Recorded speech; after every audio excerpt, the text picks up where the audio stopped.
Hi, my name is Sherry Sanders, and I'm a county extension agent working in White County as a part of the University of Arkansas Division of Agriculture, and this is Agriculture. Agriculture is a program where we celebrate and empower women working in the field of agriculture.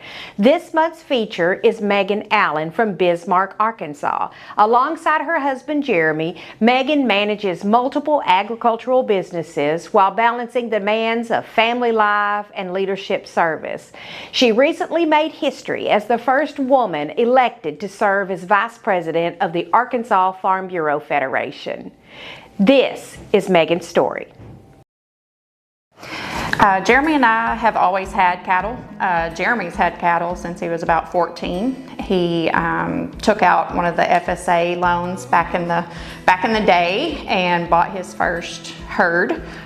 He sold that first herd in order to buy his first house. So, he saved up and bought his home, and then he started buying back with cattle.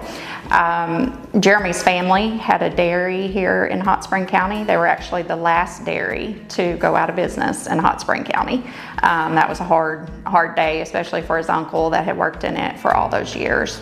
But his family had land right there around the dairy where his parents now live, and we've been able to secure some of that for ourselves, and we cut hay on that.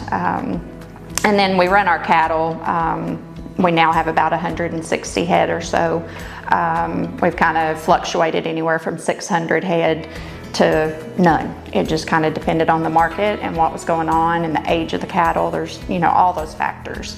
But I say that Jeremy's, his know-how and his work ethic came from that dairy, came from his grandmother especially.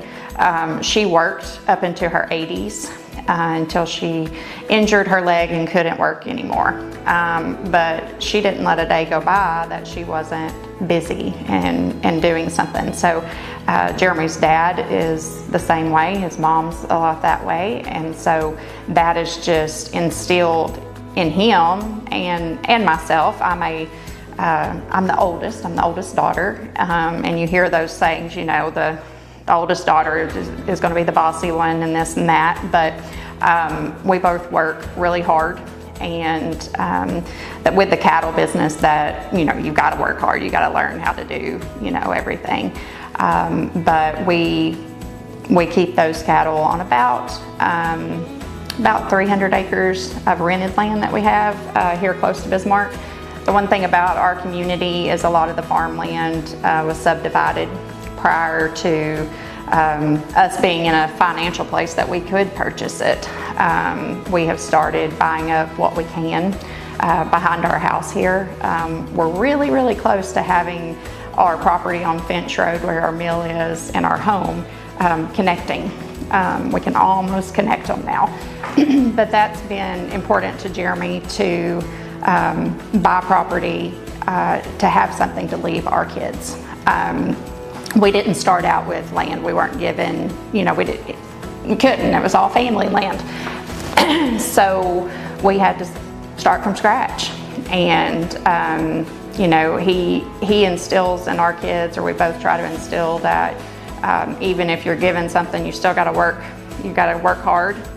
There will be some parameters around what's given, I'm sure. But it's really important to him to keep as much in agriculture, land-wise, as we can, and then still do what's right, for our community and other aspects. But our kids help with the cattle when they need to. We do have one full-time guy that helps us and does a lot of it because we're pulled in every other direction. But Jeremy's always said that he bets on the stock market. His just has 4 legs, and he will always do that. I think the day he dies, he will own cattle. That's just who he's been for so long now, and that's who he's always going to be.